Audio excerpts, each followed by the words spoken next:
Hey guys, what's going on? MaxFTE here, and today I'm back with another Pokemon Go video. Today, we're going to be talking about Gigantamax raids. We're going to be talking about November in Pokemon Go. So as you can see here, November content update, you can see Regieleki, Regidrago, and Dynamax Drillbur. Those are sort of going to be Drillbur is going to be a highlight of November. We will be talking about Gigantamax raids towards the end of the video, so make sure to stick around for that. Max Battles, the very exciting feature that everybody loves. We're going to have Bulbasaur, Charmander, Squirtle, Grookey, Scorbunny and Sobble in Max Battles. That's going to be the first three starters. That's going to be nice just because obviously they can be shiny.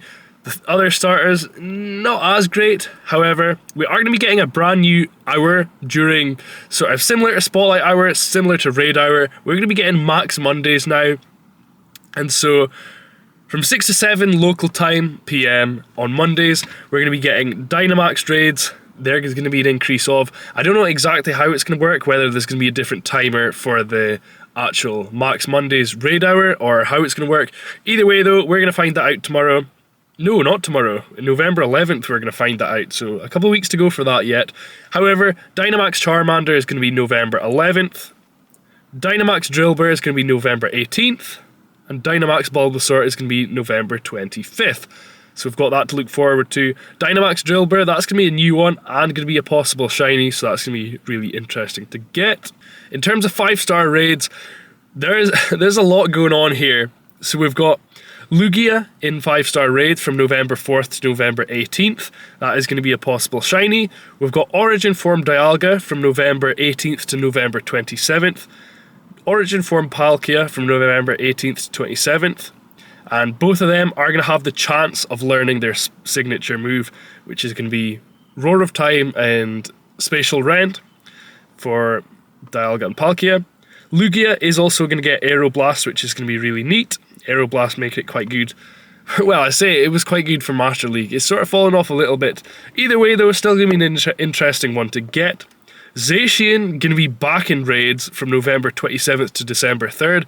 This one's a really interesting one just because we just had it in raids not even that long ago, as well as Zamazenta coming back. That's going to be a good one just because I didn't get the shiny for that. Regieleki and Regidrago also going to be back in raids from the 27th to the 3rd of December. And so, yeah, Zacian, Zamazenta, Regieleki and Regidrago, they're all November 27th to December 3rd.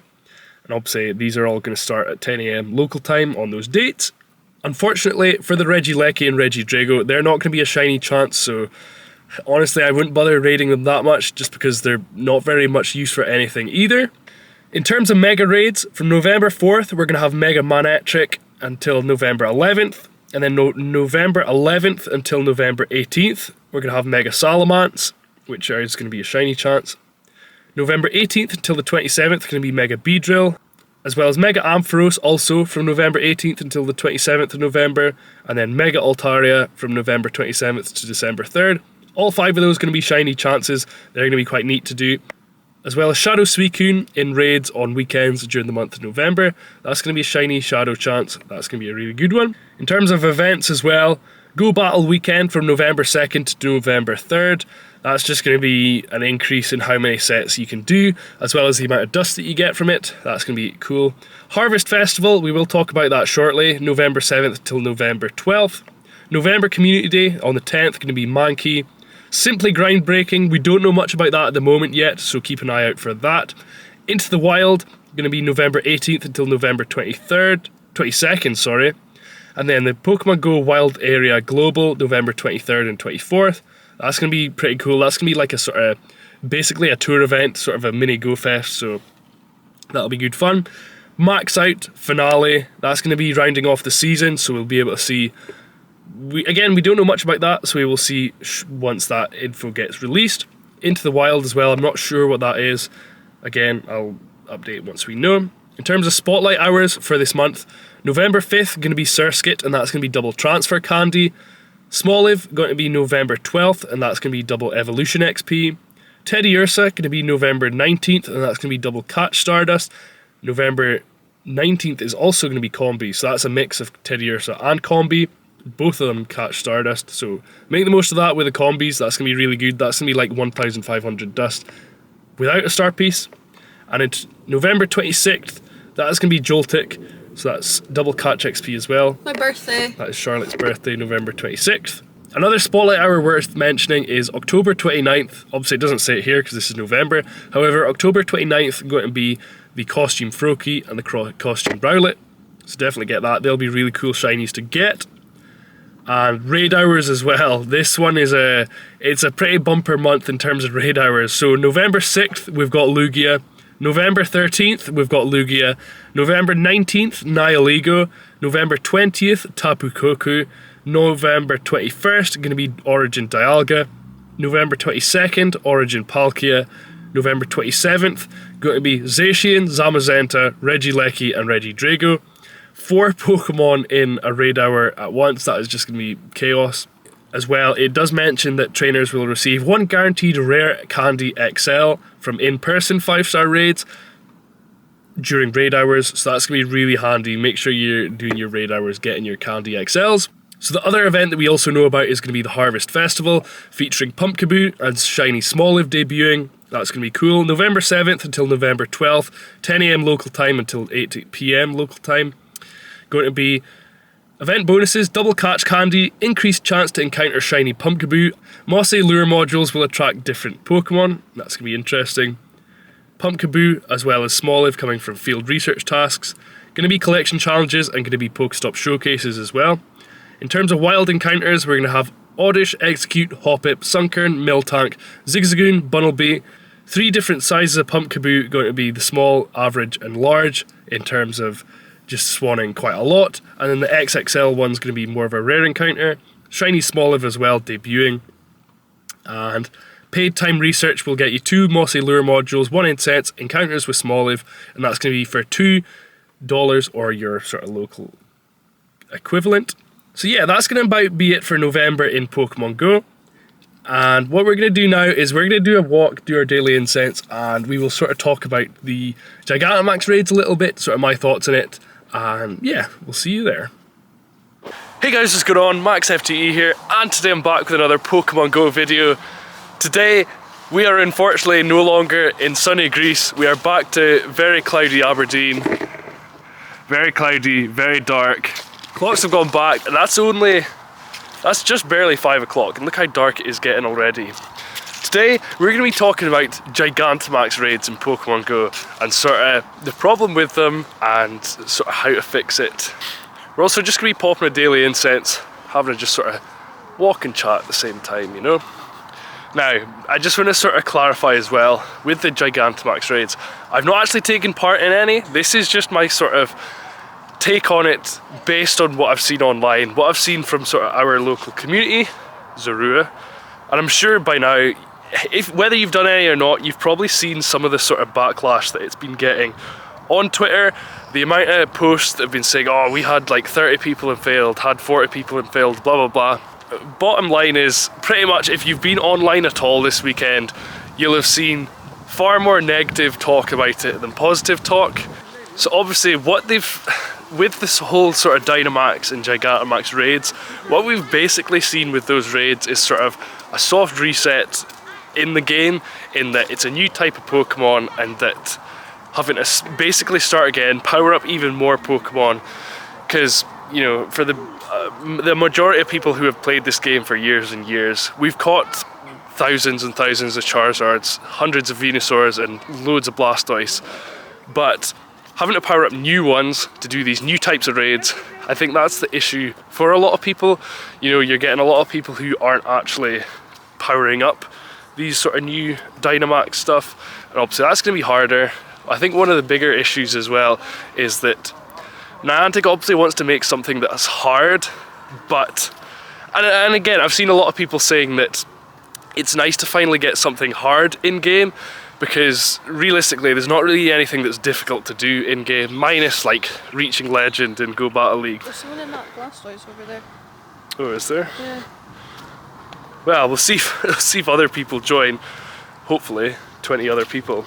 The problem is, they obviously want something that's hard to do, and to me, having something that's hard to do, that means skill. Like, saying something is hard to do means it takes a lot of skill to do, is what that sort of means a bit more to me.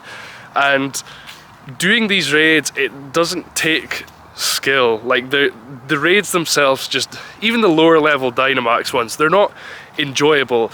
They're somehow even more boring and monotonous than regular raids. And you know, getting 20-30 folk gathered round to just tap tap tap in an even less exciting way than the regular raids, it like I say, they obviously want to do something that's hard.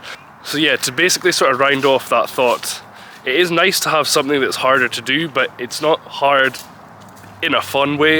You get stuff that's hard to do and it is quite an exciting challenge. It's not exciting, it's quite boring. People aren't motivated to do these things because why would they if they've already got tens of hundreds of Blastoise and Charizard already? As well as the fact that the vast majority of the sort of casual player base don't really know type matchups and stuff like that because they don't need to.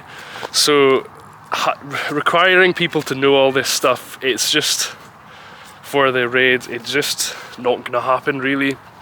I think another thing as well about the Gigantamax raids is how dreadful the rewards are. It's not even like, they're sort of mid. No, they are actually like really bad rewards. The sort of 25,000 XP, yeah, that's nice, but the other rewards, one, a good chance of getting a rare Candy XL from what I've seen anyway, but the other stuff you get better rewards from doing a tier 1 raid. So why would you go out and do, with like 30 other folk, a raid that is really difficult to do when you can just do a tier 1 raid and get just about the same rewards?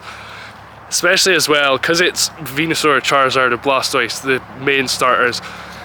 We've seen them come out in raids in 2017 when raids first started, and then we got them re-released when the Megas came out in 2020, and now we're getting them out again for the Gigantamax, and it's like, it's just the same Pokemon that we've already got for a different purpose. It seems a bit strange to me. Again, this is me saying this as somebody who hasn't done any of the Gigantamax raids. Maybe it's different, but for me, there was just zero motivation to actually go out and do them because, like I've said earlier, what is the point? In terms of the Pokemon itself, yeah, it looks cool. At the end of the day, it's just another Charizard, it's just another Blastoise, and in terms of the rewards from it, again, they're just dreadful. They're absolute drivel, so why would I go and do that as well? Especially for, I know that for our local group here, I think they'd managed to do a couple yesterday, but that was with like 30 people, and they also did fail a couple raids. So you're gonna get folk that are gonna fail the first one and think, yeah, I can't really be bothered doing this. So yeah, there's no like motivation there for people to do it, essentially. I think it's a shame because it's like, it's a not bad idea of a feature, but like so many features that have came out for this game, the implementation has just been horrendous. They obviously haven't thoroughly play tested it before it released, and so yeah, it's just a bit of a train wreck of a update, to be honest. But I mean, it'll be interesting to see what happens in the future, whether they sort of adjust the difficulty of the raids. I think the unfortunate thing about the Gigantamax raids as well is, and it seems to always be the case, this isn't like any new information, but how dreadful the actual update was for the sort of earlier time zones, and the amount of bugs, the amount of crashes. I'm sure that even within like the first hour of the raids even being started, there was already like an entire list on the known issues page for Niantic of like stuff that's, you know, obviously going wrong. An entire list of like, I don't know how much. I didn't actually check it out myself, to be honest. People were getting like banned, weren't they? Yeah, obviously folk getting banned from their accounts. I mean, it's been fixed just now, but it shouldn't even be happening in the first place. And yeah, it's just been a bit of a train wreck, I think. But like I say, it's not anything new. The earlier time zones getting sort of messed up. I remember it was weird before because everything for the first couple of updates with raids. I'm sure it started at the same time for everyone, like when stuff came out in raids, but then they changed it to just local time, so who knows why they moved away from that. But like I say, didn't go well for the earlier time zones. So 17 Pokemon caught in the daily incense, nothing of interest unfortunately, and that is about gonna wrap it up for this video. If you enjoyed, make sure to leave a like. If you didn't enjoy, leave a dislike, let me know why in the comments below. Did you do any Gigantamax raids this weekend? Again, let me know down in the comments below, and I will see you guys in the next video. See ya, peace. Bye. Bye bye.